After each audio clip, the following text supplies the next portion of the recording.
नमस्कार, मेरा नाम ज्ञानेश्वर है और आपने देखना शुरू किया है लाइव सिटी। मेरे साथ रोज की तरह दिल्ली से जुड़ रहे हैं देश के जाने माने सीनियर जर्नलिस्ट अजीत द्विवेदी जी। अजीत जी, 2025 बिहार में विधानसभा का चुनाव समय पर होगा, समय से पहले होगा, यह अभी नहीं कहा जा सकता है। दोनों संभावनाएं बरकरार हैं। राहुल गांधी भी पटना आकर जा चुके, बीपीएससी अभ्यर्थियों के साथ खड़े हुए और लालू यादव, तेजस्वी यादव, राबड़ी देवी से मुलाकात भी कर ली। इसका आशय साफ है कि बिहार में चाहे ना नुकुर जितना हो, कांग्रेस और आरजेडी तो साथ ही रहेगा। देखिए, अब एनडीए की बात करें, चिराग पासवान का मूड तो कब अच्छा होता है, कब खराब हो जाता है, यह समझ पाना ही मुश्किल है। लेकिन अब जीतन राम मांझी का भी मूड खराब हुआ है। हम पार्टी के मुखिया, केंद्र सरकार में मंत्री और कह रहे हैं कि मेरी औकात झारखंड में नहीं समझी गई, मेरी औकात दिल्ली में नहीं समझी गई, इसलिए मुझे सीटें नहीं दी गई। लेकिन अब हम औकात बिहार में दिखाएंगे, क्योंकि बिहार में मेरी औकात है ना। 20 सीटों की बात कर रहे हैं और देखिए, चिराग पासवान भी पहले से, चिराग पासवान को कितनी सीटें मिल सकती है यह हमने और आपने दर्शकों को बताया है। और उन सीटों पर किस तरीके का तालमेल होगा, क्या फार्मूला होगा, यह भी समझाया है। लेकिन अब हम देख रहे हैं पटना के, जब हम पावर कॉरिडोर्स को देखते हैं या पटना में चहल पहल को देखते हैं, बीजेपी कार्यालय में इतने टिकटार्थी अभी से जमा हो रहे हैं, पूछिए मत। या यूं कहें कि सत्ता का जो भी दरबार है, वहां सीट और उम्मीदवार की चर्चा शुरू हो गई। चाहे चुनाव 4 महीने में हो जाए, चाहे चुनाव में 10 महीने लगे। और देखिए, जितने गठबंधन हैं, आमने सामने के गठबंधन तो है ही, इंडिया ब्लॉक या महागठबंधन का लें या एनडीए का लें, तो कहां कौन सी सीट, कहां कौन सा उम्मीदवार दावेदार, सभी पार्टियों ने, खासकर बीजेपी ने और आरजेडी ने इसका सर्वेक्षण तो जरूर ही कराया है कि किन विधानसभा क्षेत्रों में हमारे कौन से नेता ज्यादा सक्रिय हैं और हमारे खिलाफ की पार्टी में कौन से नेता ज्यादा सक्रिय हैं। तो देखिए, अब वैकेंसी और डिमांड, देखिए जहां रिक्तता रहेगी वहीं अधिक मारामारी होगी। बीजेपी में वैकेंसी तो कम है, उनके विधायक पहले से ही उतने हैं, कितनों का टिकट काटेंगे। अब पटना में एक कुम्हरार की चर्चा होती है तो इतने बड़े बड़े नाम की चर्चा हो रही है, अजीत जी, समझ में नहीं आती है बात। लेकिन देखिए, जेडीयू में वैकेंसी है, आप कह सकते हैं वैकेंसी है लेकिन उम्मीदवार तो पुराने हैं। लेकिन समीक्षा हो रही है 2020 के चुनाव में मिली हार को लेकर। ठीक है, चिराग पासवान की चुनौती थी, लेकिन हमारे पहलवान इतने कमजोर थे क्या, जो उन चुनौतियों से पार नहीं पा सके?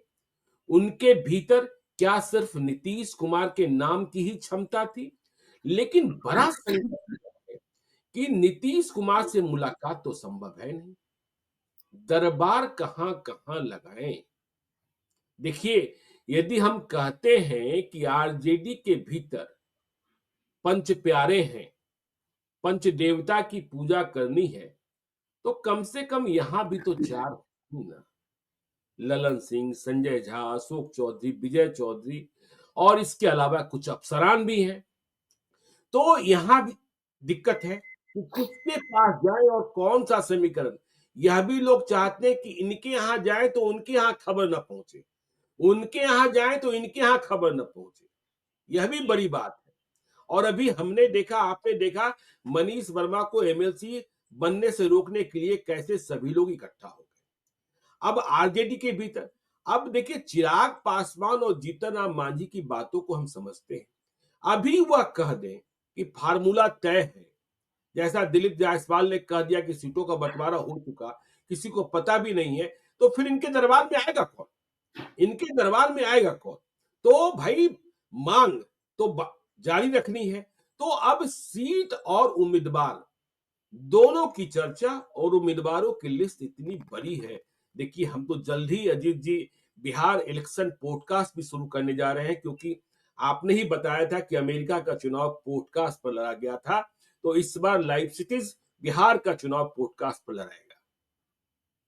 अजीत बहुत जी। अच्छा है, बहुत अच्छा है। और आप हम चाहेंगे कि आप बिहार के जो रोगन बने। जी। जो रोगन के पॉडकास्ट ने डोनाल्ड ट्रंप को राष्ट्रपति बनवाया है अमेरिका का, तो हम चाहेंगे कि बिहार में आप जो रोगन बने, आपके पॉडकास्ट में जो आए वो जीते, और बहुत बहुत उसको धन्यवाद। बिहार की जनता उस पर भरोसा करे। जी। अभी हम लोग जीतन राम मांझी से ही बात शुरू करते हैं। देखिए, 2 दिन पहले उन्होंने हम्म, गठबंधन धर्म निभाने की सलाह दी थी चिराग पासवान को। बिल्कुल। जब चिराग पासवान ने पब्लिक में जाकर के बोल दिया कि बीपीएससी बीपीएससी के की साथ। परीक्षा में धांधली हुई है और परीक्षा कैंसिल होनी चाहिए है, तो जीतन राम मांझी पहले व्यक्ति थे जिन्होंने कहा कि आप गठबंधन धर्म निभाइए। तो अब जी। खुद जीतन राम मांझी कौन सा गठबंधन धर्म निभा रहे हैं कि बिल्कुल। पब्लिक प्लेटफॉर्म पर आप बाहर जाकर के कह रहे हैं कि हैसियत, अब बिहार में हमारी तो हैसियत है और वहां हम्म। झारखंड में नहीं थी और दिल्ली में नहीं थी और हम 20 सीट लेंगे। तो नहीं, ये नहीं कह रहे कि नहीं थी, वो कह रहे हैं कि इन नहीं लोगों ने समझी महसूस नहीं गई, किया। हाँ। नहीं समझी गई हमारी हैसियत, लेकिन यहाँ है। तो हम्म, कहने का मतलब ये था कि हम बिहार में अपनी हैसियत दिखाएंगे। जी। तो 20 सीट चाहिए, पहले तो कहा कि हम 40 सीट के लायक हैं, फिर अब हम्म, 20 सीट लेने के लिए बात हो रही है। तो ये कोई गठबंधन धर्म नहीं है। ये अगर आप अपने प्लेटफॉर्म पर बात करिए, आपका एक मैकेनिज्म बना हुआ है। आप सोचिए, जी। एक तरफ उनकी पार्टी के भी प्रदेश अध्यक्ष बाकी 4 गठबंधन की पार्टियों के प्रदेश अध्यक्षों के साथ बिहार का दौरा कर रहे हैं समन्वय बनाने के लिए, जनता को बिल्कुल। मैसेज देने के लिए, और दूसरी तरफ आप कह रहे हैं कि हमको इतनी सीटें चाहिए। तो हम्म, ये तो आप ब्रेक कर रहे हैं समन्वय, आप कोऑर्डिनेशन तोड़ रहे हैं। जी। ये नहीं करना चाहिए, लेकिन कारण वही है जो आपने कहा। हम्म, कारण, सबसे बड़ा कारण तो ये है कि अगर अभी ये तय हो जाए कि जितनी पिछली बार आपको 7 सीटें मिली थी, उतनी ही 7 सीटें मिलेंगी, और हम्म, साथ में ये भी तय हो जाए कि वही 7 सीटें मिलेंगी, तो फिर आएगा कौन आपके पास? बिल्कुल। उसमें से 4 तो परिवार के ही लोग थे जो चुनाव जीते थे। तो बाकी कितनी सीटों के लिए कौन आपके पास आएगा? तो ये मैसेज देना है जनता को, और चुनाव तक बिल्कुल। दरबार सजाए रखना है। चुनाव तक आपकी पॉलिटिकल आप कार्यक्रम करेंगे, राजनीतिक कार्यक्रम करेंगे। आप ही ने बताया अभी, जब हम लोग जी। पहले बात कर रहे थे कि उन्होंने जहानाबाद में 10,000 की भीड़ जुटा दी। तो वो बिल्कुल। भीड़ तो तभी जुटेगी जब टिकट के दावेदार आपके पास रहेंगे और उनको जी। उम्मीद रहेगी कि आप टिकट दिला सकते हैं।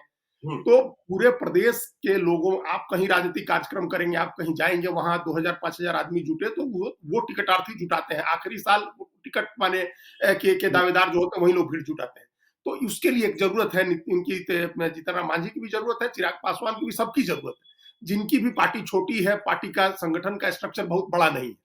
हम्म। लेकिन एक दूसरा कारण जो हम समझ रहे हैं, चिराग पासवान और जीतन राम मांझी, अभी जीतन राम बेसिकली हम मांझी। इन दोनों की पॉलिटिक्स पर चर्चा कर रहे हैं, क्योंकि जी। पिछले एक हफ्ते से बज क्रिएट किया है इन्हीं दोनों लोगों ने। हम्म, तो वो इसलिए कर रहे हैं, इसलिए कारण है इनके इनके अपने हैसियत बताने का। आपको याद होगा, आपने अभी देखा होगा, जब राहुल गांधी गए पटना और लालू यादव, राबड़ी देवी, तेजस्वी यादव पूरे परिवार से मिले, तो हम्म। तेजस्वी यादव ने उनको क्या भेंट किया था? जो एक तस्वीर भेंट की थी तेजस्वी यादव ने राहुल गांधी अम्बेडकर को, की तस्वीर। बाबा साहब अम्बेडकर की तस्वीर थी। अब आप जी। सोचिए कि बिहार की राजनीति में आपको याद है कब बाबा साहब अम्बेडकर की एंट्री हुई थी? हमको नहीं बिल्कुल। ध्यान है कि कभी उनके नाम पर चुनाव लड़ा गया या उनकी हम्म, तस्वीरें दिखाई गई, कभी नहीं हुआ। हम्म। बसपा के लोग करते थे, लेकिन यहाँ और तो आप योग देखिए, इस पर भी आपत्ति है लोगों की कि आपने बिहार में आकर अंबेडकर की बात की, आपने संविधान की बात की, लेकिन जहां आप कार्यक्रम कर रहे थे, वहीं पास में देखिए डॉक्टर राजेंद्र प्रसाद, हाँ, जो संविधान सभा के अध्यक्ष के थे, अध्यक्ष थे, उन्हें बिल्कुल। आपने नमन नहीं किया। कम से कम बिहार की धरती पर राजेंद्र प्रसाद को नमन तो किया ही जाना चाहिए था। अंबेडकर तो अंबेडकर है ही, लेकिन राजेंद्र प्रसाद की भूमिका को गौण कर देना, यह कौन सी ठीक बात बिल्कुल, और सिर्फ हम तो कहेंगे ज्ञानेश्वर जी, सिर्फ पटना बिहार की भूमि पर नहीं, देश में है? कहीं भी अगर आप हाथ में संविधान लेकर के जा रहे हैं और उसकी रक्षा की बात कर रहे हैं, तो आप नमन करिए जाकर के डॉक्टर राजेंद्र प्रसाद को, बिल्कुल। देश रत्न डॉक्टर राजेंद्र प्रसाद को। वो जी। संविधान सभा के अध्यक्ष थे। हुँ, डॉक्टर अंबेडकर की बड़ी भूमिका थी संविधान बनाने में, लेकिन वो 12-13 कमिटीज थी, उसमें एक कमिटी थी ड्राफ्ट कमिटी, जिसके चेयरमैन थे, बिल्कुल। जी। और संविधान सभा के अध्यक्ष डॉक्टर राजेंद्र प्रसाद थे। हुँ, तो आपने राजेंद्र प्रसाद को नमन नहीं किया। और हुँ, बिहार में लोहिया और जेपी के चेले, हुँ, देखिए, लालू यादव की सारी राजनीति लोहिया से शुरू होती थी, जेपी से शुरू होती थी। हुँ। मुलायम सिंह यादव अपने को लोहिया का ही शिष्य मानते थे। और जी। हमको ध्यान है कि ये शास्त्री भवन के सामने डॉक्टर राजेंद्र प्रसाद रोड पर जब जनेश्वर मिश्र रहते थे, एमपी हुँ, समाजवादी पार्टी के, तो उन्होंने बड़ा सा बोर्ड लगा रखा था लोहिया के लोग। उनके घर का पता था कि वहां एक बड़ा सा बोर्ड लगा हुआ था लोहिया के लोग, और छोटे जी, लोहिया कहे जाते थे जनेश्वर मिश्र, जो समाजवादी जी। पार्टी से एमपी होते थे। हुँ, तो आपने लोहिया का नाम छोड़ दिया, आपने जेपी का नाम छोड़ दिया, अब अम्बेडकर के नाम पर चुनाव लड़ रहे हैं। और हम लोग हुँ, पहले एक बार हम कह चुके हैं कि डॉक्टर राजेंद्र प्रसाद का नाम भी वोट नहीं दिला रहा है, जेपी का नहीं दिला रहा है, लोहिया का भी नहीं दिला रहा है, जी। डॉक्टर अम्बेडकर का नाम वोट दिला रहा है। हुँ, तो सारा जो उनके प्रति अभी जो अचानक से सम्मान जगा है कांग्रेस के लोगों में या समाजवादी लोगों में, वो सम्मान जो है वो वोट के लिए है। देखिए हम जी, बहुत सोच समझ के ये बात करेंगे ज्ञानेश्वर जी, बड़ी आपत्ति होगी बिल्कुल, लोगों को हो सकता है, बिल्कुल। लेकिन लोहिया को पढ़िए उन्होंने क्या लिखा है अम्बेडकर के बारे में। तो जो हुँ, लोहिया ने अम्बेडकर के बारे में लिखा है, वही मानते थे लोहिया के लोग। लेकिन आज सब आदमी पलट गया, आज सब आदमी बाबा साहब के फैन हो गए, सब आदमी बाबा साहब के चरण छूने लगे और सब आदमी बाबा साहब की तस्वीर लेकर के घूमने लगे। बिल्कुल। तो ये अब ये 20% दलित वोट है बिहार में, जी। और जो दलित चेहरे इमर्ज हुए हैं एज ए लीडर बिहार में, हुँ, वो बाबू जगजीवन राम के बाद रामविलास पासवान आए थे। फिर मीरा बिल्कुल। कुमार का रहा, मीरा कुमार का एक बड़ा एक पैन इंडिया एक उनका बन गया चरित्र कि वो दिल्ली से भी चुनाव लड़ रही हैं, वो दिल्ली से भी जीत रही हैं, वो उत्तर प्रदेश से भी जी, जीत रही हैं, वो बिहार से भी हुँ, जीत रही हैं। हुँ, बिहार की पॉलिटिक्स में, ground politics, grass rooted politics में रामविलास पासवान के बाद जो 2 लोग उतर अभी प्रतिनिधित्व कर रहे हैं दलित का बड़ा चेहरा, हुँ, उसमें जी, एक चिराग पासवान है, एक जीतन राम मांझी है। जी, जेडीयू के पास अशोक चौधरी है। हुँ, तो ये गिन के चेहरे हैं, और ये 2 सेपरेट मतलब इंडिपेंडेंट आइडेंटिटी चिराग पासवान और जीतन राम जीतन मांझी राम की। मांझी। हुँ, तो इन दोनों को अपनी इस आइडेंटिटी का, अपनी जो एक आइडेंटिटी इन्होंने क्रिएट की है दलित लीडर की, और एक अपनी कॉन्स्टिट्यूएंसी जो इनकी मजबूत हुई है, उसका अधिकतम लाभ लेने का यही मौका है। ये चुनाव है जिसमें इनको अधिकतम लाभ लेना है उसका।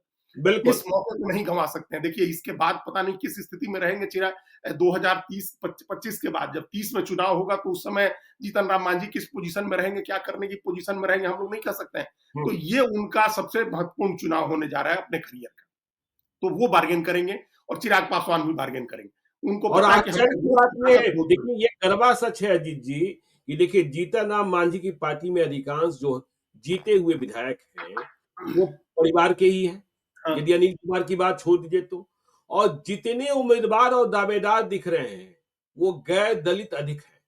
और उन्हीं सीटों पर, और चिराग पासवान तो आप देखते ही हैं लोकसभा चुनाव में, ठीक है, अब चाचा नहीं है लेकिन रामचंद्र पासवान भी, पशुपति पारस भी, प्रिंस राज भी, तो भाई सांसद के चुनाव में तो वे परिवार को ही सर्वोच्च प्राथमिकता देते। उनके इर्द गिर्द भी आप देखेंगे तो दलित वाले कम हैं और गैर दलित वाले अधिक हैं, लेकिन दलित राजनीति के सबसे बड़े चेहरे हैं। हाँ, तो ये इसलिए माना जा रहा है, जो जी, गैर दलित चेहरे उनके आस-पास घूम रहे हैं, खास करके जी, फॉरवर्ड सवर्ण जो नेता घूम रहे हैं, जी, उनको पता है कि चिराग पासवान की वजह से या जीतन राम मांझी की वजह से इनका जो दलित वोट है, वो तो हमको ट्रांसफर हो जाएगा। बिल्कुल। फिर जिस पार्टी के समीकरण से लड़ेंगे, उस समीकरण का वोट मिल जाएगा और हमारा अपना वोट आ जाएगा। हमारी जाति का जी, वोट जो नहीं आता है, हुँ, वो आ जाएगा, फिर हम चुनाव जीत जाएँगे। तो हुँ, इनकी पार्टियों से देखिए लोकसभा चुनाव में तो 100% रिजल्ट दे रहे हैं चिराग हाँ, हाँ, पासवान, हाँ, उनकी पार्टी कई चुनाव से 3 हुँ, चुनाव से हुई है, 14, 19 और 24 हम लोगों ने देख ही लिया 3 चुनाव। जी, हुँ, लगभग 100% रिजल्ट है, एक बार छोड़ हुँ, दीजिए पहला 14 का तो। और हुँ, जीतन राम मांझी भी 100% दिए, एक चुनाव एक लड़े, एक सीट पर तो जीत गए। उसके जी, पहले आप दूसरे अलायंस में जो दूसरी तरफ थे तो आप नहीं जीते। तो हुँ, ये सब आदमी को पता है। देखिए एनडीए का जो अभी फॉर्मेशन है, हम बार-बार कहते हैं कि इसमें सब आदमी को पता है कि टिकट मिलना चुनाव जीत करके विधानसभा पहुँचने की गारंटी है। है, हारेगा वही जो ग्राउंड लेवल पर बहुत ही कमजोर होगा, जिसका समीकरण बहुत ही खराब होगा, हारेगा वही एनडीए हुँ, से। अगर एनडीए एकजुट रहता है, ये 5 पार्टियां एकजुट रहती हैं और नीतीश हुँ, कुमार के चेहरे पर चुनाव होता है, तो एनडीए की तरफ से कोई बहुत ही दुर्भाग्यशाली होगा, वो चुनाव हारेगा। 2010 की तरह नहीं भी हो तो उसके आसपास का रिजल्ट आ सकता है। तो इसलिए सब आदमी गारंटी मान रहा है जीत की। जी, तो मारा-मारी ज़्यादा होगी टिकट की। तो हुँ, इनको लग रहा है कि फिर वो भी पूछ भी ज़्यादा होगी हमारी। जो आदमी बिल्कुल। आएगा टिकट, आप हम लोग को पता है कि और क्या कंसिडरेशन होते हैं टिकट देने के हुँ, लिए। परिवार के लोगों की टिकट एक तरफ कर दें और बाकियों की टिकट आप एक तरफ रख दें। लोग बोली लगाते हैं टिकट के लिए। तो हाँ, हाँ, उसमें आप हाँ, टिकट की बोली की बात कर रहे हैं। देखिए, जो चुनाव लड़ने वाले हैं, जो संभावित उम्मीदवार हैं, दावेदार हैं, उनसे मुलाकात तो होती ही रहती है यहाँ-वहाँ। तो मैं समझता हूँ कि इस बार बजट क्या है, वो अपना बजट बताते भी हैं। तो कोई हमें यह नहीं मिला है। मैं दलित जो रिज़र्व सुरक्षित विधानसभा क्षेत्र है, उनकी बात नहीं कर रहा हूँ, जिसने यह कहा हो कि हमारा बजट 2 करोड़ रुपयों से कम का है। यदि जी। वह कुछ विशेष पार्टी के उम्मीदवार हैं, दावेदार हैं, तो वह टिकट के लिए भी एक सुरक्षित धनराशि रखे हुए हैं कि हम इतना से इतना दे सकते हैं, जो राशि 75 लाख रुपए से 1.5 करोड़ रुपए है। यह 2 से 3 करोड़ के अतिरिक्त है। हाँ, तो वही कह रहे हैं, तो फिर बोली लगने लगेगी। अलायंस जैसे अलायंस तय होगा और हुँ, सीटें तय होंगी, उन सीटों पे विनेबिलिटी के हिसाब से उसकी बोलियाँ लगने लगेंगी। बिल्कुल। तो हर आदमी को है कि हर तरह से कैश करना है इस बार के चुनाव। जी। हर तरह से कैश करना है, मतलब हुँ, इस जैसे दोहन कर सकते हैं और चुनाव जीतने तक में। तो बिल्कुल। इसके लिए हर आदमी ज़्यादा से ज़्यादा सीटें लेना चाहेगा और चुनाव सीटों की घोषणा के पहले माहौल बनाए रखना चाहेगा कि ज़्यादा से ज़्यादा सीटों के का हुँ, माहौल बना रहे। क्योंकि कैंडिडेट जो दावेदार होते हैं, टिकटार्थी होते हैं, वो खर्च भी करते हैं। चुनाव के पहले माहौल बनाने में खर्च करते हैं, पार्टी का झंडा बैनर पर खर्च करते हैं, नेता के ऊपर हुँ, खर्च करते हैं, ये सारी चीज़ें चलती हैं। जी। तो अभी कोई नहीं कह सकता है, जैसे दिलीप जायसवाल ने कह दिया कि सीटें तय हो गई, तो वो हुँ, पता नहीं उन्होंने क्यों कहा, लेकिन उससे मार्केट डाउन हो जाता है। बिल्कुल। अब एक तो ये कारण हम लोग 2 कारण समझ गए। एक कारण तो ये है कि माहौल उस समय तक रखना है, लोगों को बता के रखना है, घेरे रखना है, दरबार सजाए रखना है। और दूसरा, अपने वोट की कीमत इस बार सबसे ज़्यादा दिख रही है दलित नेताओं को कि हमारे वोट की जी। कीमत बहुत है। और जाति गणना के बाद ये पता भी चल गया है कि 20% वोट है और हुँ, 20% वोट के नेता गिने-चुने हैं। तो हुँ, सब अपनी उस स्थिति का अधिकतम लाभ लेने के लिए भी अभी बार्गेनिंग शुरू कर चुके हैं। तो एक तो ये कारण है। लेकिन हकीकत, वास्तविकता भी समझने की ज़रूरत है लोगों को। बिल्कुल। कि कितनी सीटों की स्थिति, वाकई हैसियत की अगर बात कर रहे हैं हुँ, जीतन राम मांझी, तो कितनी सीटों की है? जी। और कहाँ से? भाई, हाँ, वही कहाँ से और कितनी सीटों की हैसियत है आपकी? जी। जब नीतीश कुमार नहीं थे और हुँ, बीजेपी के अलायंस में लड़े थे, तब उनको 21 सीटें मिल गई थी। बिल्कुल। लेकिन क्या हुआ उस 21 सीट में? हुँ, 1 सीट जीते थे, अपने खुद ही 2 सीट पर लड़े थे, जिसमें से 1 पर हार गए थे जीतन राम हाँ, मांझी। मखदूमपुर हार गए थे। मखदूमपुर हार गए थे और 1 इमामगंज सीट जीते आप। जी। तो हुँ, 21 सीटों पर लड़के 1 जीते। और दूसरी बार जब उस अलायंस में लड़े, तो आप 7 सीटों पर लड़के 4 जीत गए। हुँ, और वो भी 7 सीटों पर लड़के, उस समय अगर चिराग पासवान ने माहौल नहीं बिगाड़ा रहता, तो हो हुँ, सकता है कि कुछ और लाभ हो जाता। जिस पूरा बिल्कुल, एनडीए का माहौल बिल्कुल, जो बिगड़ा, और बिल्कुल। पहले ही दूसरे फेज में बिगड़ा, पहले फेज में जहां जब चुनाव शाहाबाद और मगध का ही हो रहा था, जी। तो वो नुकसान हुआ होगा उस इनको भी। लेकिन अब हैसियत की अगर बात कहेंगे, तो 21 सीट की हैसियत नहीं है। हुँ, 21 सीट की हैसियत तब होगी जब नीतीश कुमार नहीं रहे, जी, या फिर आपकी हैसियत ज्यादा 2 अंकों में सीट में जाने की हैसियत तब होगी जब आप लालू यादव के गठबंधन में जाए।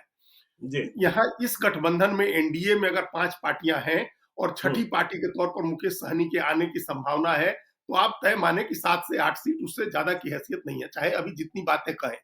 ठीक है, हम बिल्कुल। लोग उनकी पार्टी क्यों खराब करें? हम लोग उनको, वो अपना, उनकी पार्टी चल रही है, उनका माहौल बना हुआ है, तो वो माहौल बनाए रखें लोगों के बीच में हुँ, कि जहाँ हमको 20 सीट चाहिए है, लेकिन हकीकत सोच समझ के उनको अपनी तरह से मतलब बार्गेन करेंगे वो। हुँ, जब बैठेंगे नेताओं के साथ बात करने, ये पब्लिक में बात अलग है, वहाँ 20 सीट की बात नहीं कर सकते हैं। वो ये बात हम भी जानते हैं और उनको भी पता है, आप भी जान रहे हैं कि वहाँ बैठेंगे तो ये बातें नहीं करेंगे। वहाँ व्यावहारिक बातें होंगी। या हो व्यावहारिक भी बात। चुकी है। हाँ, पहले हुँ, राउंड की बात हो भी चुकी है, जिसमें जी। यही 7-8 सीट की बात है। क्योंकि हुँ। इस उपेंद्र कुशवाहा को भी एडजस्ट करना है और उपेंद्र उनके यहाँ कुशवाहा भी। की पार्टी के लोग भी ख्वाब देख रहे हैं डबल डिजिट में। अब देखिए रामेश्वर महतो एमएलसी, देखिए हाँ, जेडीयू से एमएलसी थे, टिकट उन्हें नहीं मिला और फिर किन तरीके का आरोप लगाकर वह मतलब उन्होंने पार्टी छोड़ी, ठीक एमएलसी चुनाव के बीच में और वे राकेश रोशन के पक्ष में हो गए। तो अब उन्हें आरएलएम में शामिल कराया जा रहा है। अब नीतीश कुमार की सहमति है, नहीं है, लेकिन वही बात ना कि उम्मीदवार दिखने चाहिए। शायद इसके लिए सहमति हो जाए कि भाई जितने कुशवाहा नेता हैं सबको इकट्ठा कर लो। यह भी संभव है। हाँ, राजनीति में ये यह तो संभव होता ही होता है। हाँ, बिल्कुल, ये राजनीति एकदम संभव हो सकता है कि चुनाव के पहले सबको इकट्ठा करो, कि जी, लालू यादव की जो पॉलिटिक्स है, कुशवाहा वोट तोड़ने की, लॉकूस का जो बेसिक जो समीकरण है जेडीयू का, उसको तोड़ने की जो कोशिश आरजेडी की है, वो कामयाब नहीं। उसको बिल्कुल। डेंट नहीं होने दिया जाए, इसलिए सारे कुशवाहा नेता इकट्ठा कर दो। हम लोग देख रहे हैं किस तरह से एक सीट खाली हो हुई थी, जो सुनील सिंह वाली सीट भी देने के लिए जिसको दिया जा रहा था, दानू खोज करके दिया जा रहा था, या उसके पहले भगवान सिंह कुशवाहा, या उसके पहले उपेंद्र कुशवाहा, तो सब कुशवाहा कोयरी कुर्मी धानु के किया जा रहा है, तो वो भी वो जी। कारण होगा।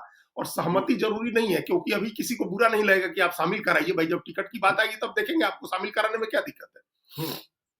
तो आप हाँ, शामिल करा लीजिए। अभी देखिए ना चिराग पासवान ने रईस खान ब्रदर्स मतलब बिल्कुल, खान ब्रदर्स हाँ, को शामिल करा ही हाँ, लिया। अब हाँ, बीजेपी के नेताओं को आपत्ति है कि सीमांत की राजनीति आप ऐसे नहीं कर सकते और फिर इस तरीके से आप फैसला नहीं कर सकते, टिकट की गारंटी मत दीजिए। तो शामिल तो करा ही लेंगे और शामिल तो होते ही रहेंगे लोग। हाँ, शामिल होते रहते हैं नेता। और देखिए, बीजेपी की आपत्तियों का भी आप क्या कहिएगा, बिहार के में ये लोग अभी आज आपत्ति कर रहे हैं। अभी हम लोगों ने देखा महाराष्ट्र के चुनाव में, हुँ, उन्होंने उस उनके ऊपर ये जो नवाब मलिक के नाम के ऊपर कितनी आपत्ति जी, की थी, कि आप नवाब मलिक हुँ, को टिकट नहीं दे सकते हैं। नवाब बिल्कुल। मलिक के ऊपर दाऊद इब्राहिम के आदमी होने का आरोप लगा हुआ है। नवाब मलिक जेल में थे, दाऊद इब्राहिम से कनेक्शन है, बीजेपी को बिल्कुल पसंद नहीं है। और अजीत पवार ने टिकट दे दिया नवाब मलिक को, नवाब मलिक की जी, बेटी को भी दिया, सना मलिक को भी टिकट दिया और नवाब मलिक को भी टिकट दे दिया। नवाब मलिक को भी दिया। जी, बिल्कुल। तो फिर बीजेपी ने क्या किया? बीजेपी हुँ, कुछ नहीं कर सकी। वो लड़े समा वो अपने एनसीपी के टिकट से, अजीत पवार के टिकट से। तो हुँ, ये आपत्ति भी होती है, बीजेपी भी अपनी आपत्ति शुरू-शुरू में करती है, लेकिन अगर कोई सहयोगी पार्टनर, सहयोगी घटक दल है, अगर वो अड़ गया कि हमारा ये कैंडिडेट है, तो आप क्या करिए? हुँ, तो वो भी है, वो अभी तो ये दांव पेच चलेंगे, दोनों तरफ से सहमत का खेल चल ही रहा है। हम लोग आगे और इस तरह के खेल देखेंगे।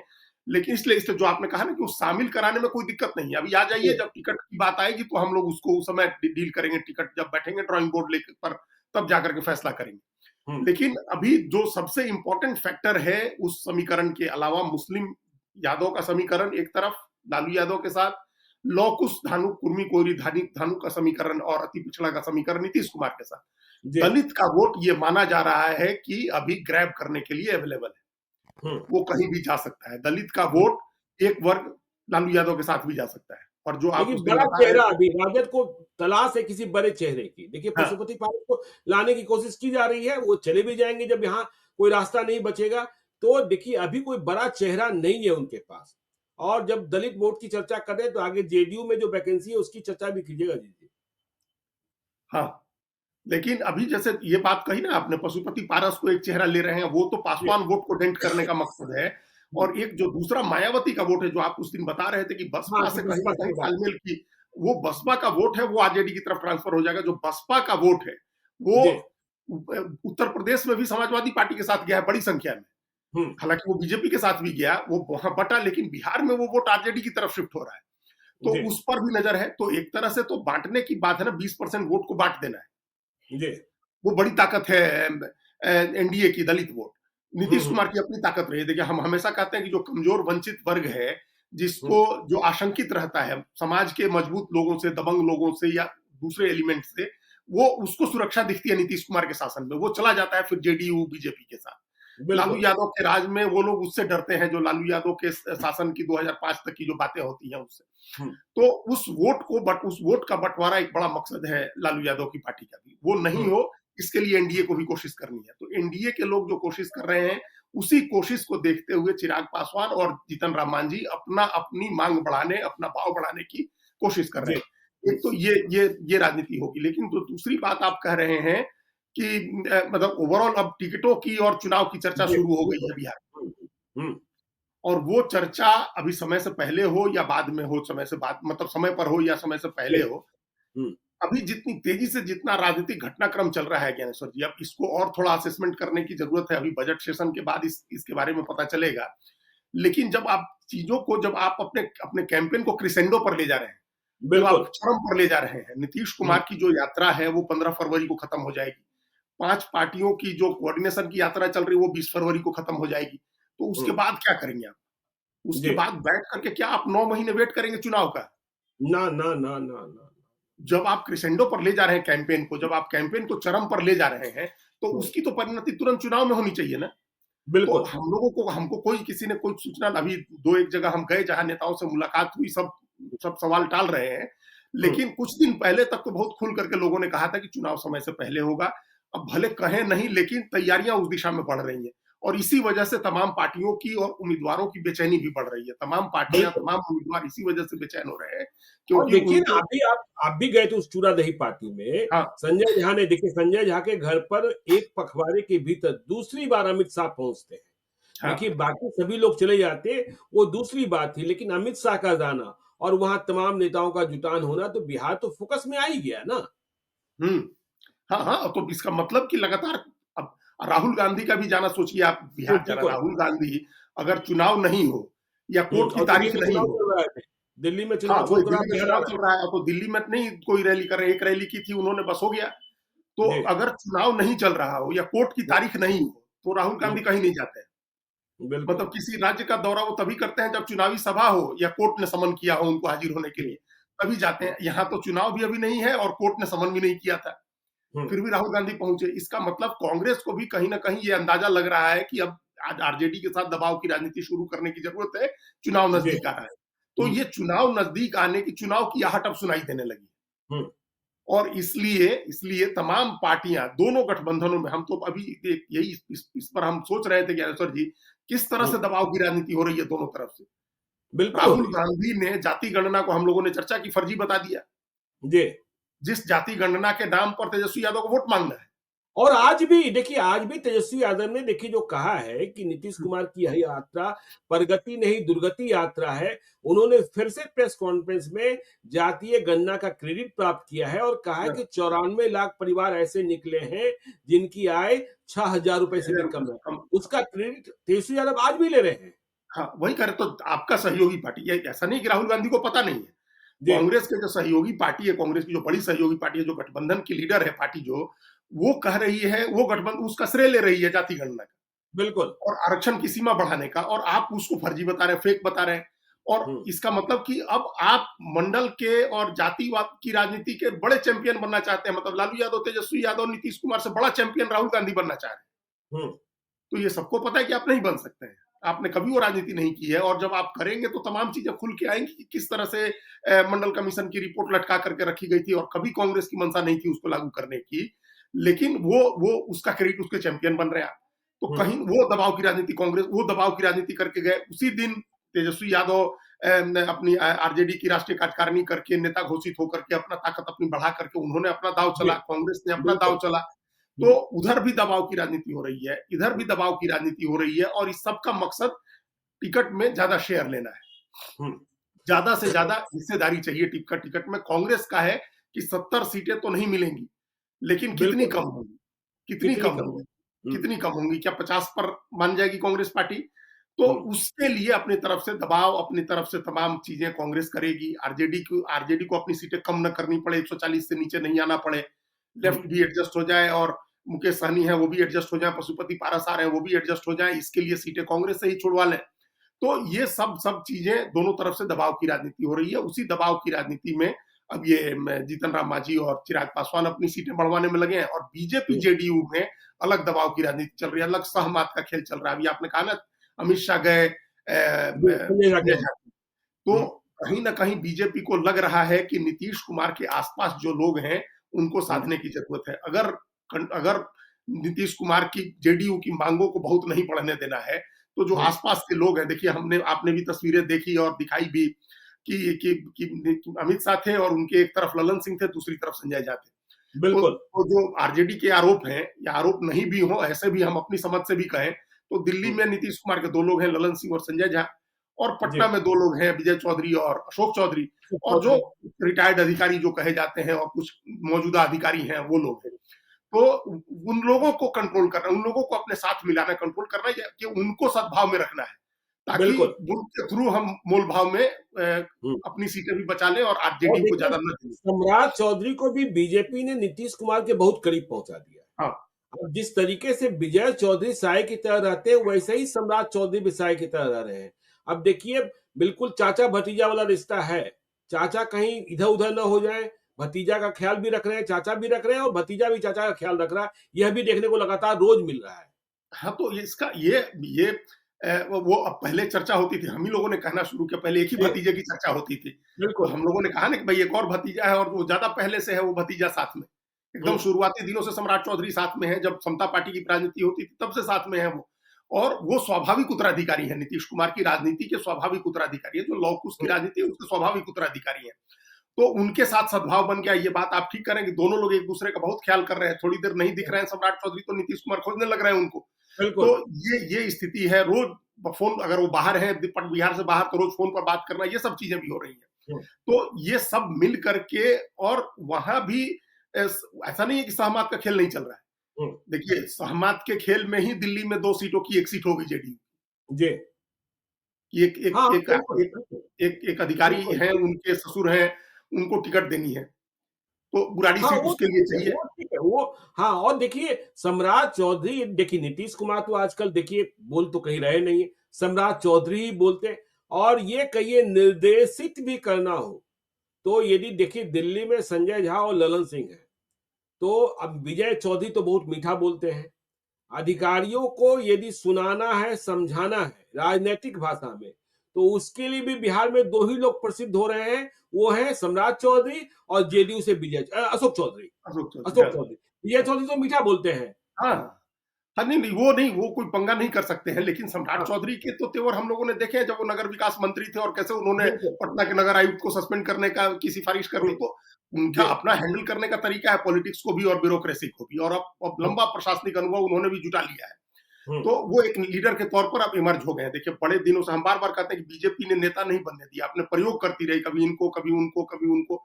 अब उनका प्रयोग आकर के रुका हुआ है सम्राट चौधरी हुँ, के ऊपर। और उस प्रयोग पर अगर टिकी रह जाती है बीजेपी, तो जेडीयू का नीतीश कुमार का उत्तराधिकार ट्रांसफर होने में समय नहीं लगेगा, मतलब दिक्कत नहीं आएगी, समस्या नहीं आएगी। बिल्कुल, हुँ, लेकिन अभी टिकटों का सहमत का खेल चलेगा दोनों तरफ से। जी, जी, उसमें कोई मुरव्वत नहीं होती है। आप हुँ, मुरव्वत के साथ बैठ करके ज्यादा टिकट नहीं दे सकते। यहाँ तो जितना कट थ्रोट कंपटीशन है, जितनी गलाकाट प्रतिस्पर्धा है एक-एक सीट के लिए, वहाँ हुँ, मुरव्वत में टिकट नहीं बटेगी। तो वो मुरव्वत नहीं, अभी जितना सद्भाव दिखा ले अमित शाह के साथ संजय झा, लेकिन टिकट बंटवारे में संजय झा थोड़े एक लिमिट के नीचे जाएंगे। वो जो हुँ, जेडीयू का हक है उसके लिए तो वो भी लड़ेंगे, और जो बीजेपी बिल्कुल, को चाहिए उसके लिए बीजेपी लड़ेगी। तो अभी हुँ, बहुत दिलचस्प जंग देखने को मिलेगी आगे आने वाले दिनों में। जैसे जैसे चुनाव नजदीक आएगा, टिकट के लिए ये दबाव की राजनीति दोनों गठबंधनों में खूब जोर जोर से चलेगी। और उसमें उसका फायदा एक जो बेनिफिशियरी हो सकते हैं वो प्रशांत किशोर हो सकते हैं। देखिए, जितना चलिए, इधर खींचतान होगी दोनों बिल्कुल, गठबंधनों में, जितने हुँ, अच्छे उम्मीदवार छूटेंगे, उतना फायदा प्रशांत किशोर को हो सकता है अभी इस बार के चुनाव एक कार्यक्रम में यह भी बताना होगा, हमने कहा था कि देखिए वहाँ पंच प्यारे हैं, तो जेडीयू के जो संभावित उम्मीदवार दावेदार हैं, वो समझना चाह रहे हैं कि वह कैसे पैरवी करें। देखिए दर्शकों को जागृत रखना और उन्हें बताते रहना हमारा कर्तव्य बनता है। तो आज के लिए इतना ही, अगले 3 दिन मतलब 21, 22, 23 क्योंकि दर्शक तुरंत पूछने लगते हैं कहाँ हैं आप लोग? तो हमारा कार्यक्रम नहीं आ पाएगा, मैं कहीं बाहर जा रहा हूँ। तो इसी तरीके से बने रहिए, अपना प्यार देते रहिए लाइव सिटीज़ को। और चलते-चलते यदि अब तक आपने हमारे यूट्यूब चैनल लाइव स्ट्रीम को सब्सक्राइब नहीं किया तो ज़रूर कर लीजिएगा और यदि इस वीडियो को आप फेसबुक पेज के माध्यम से पेज को लाइक कीजिएगा। हैंडल एक्स पर भी हमें फॉलो कीजिए। धन्यवाद।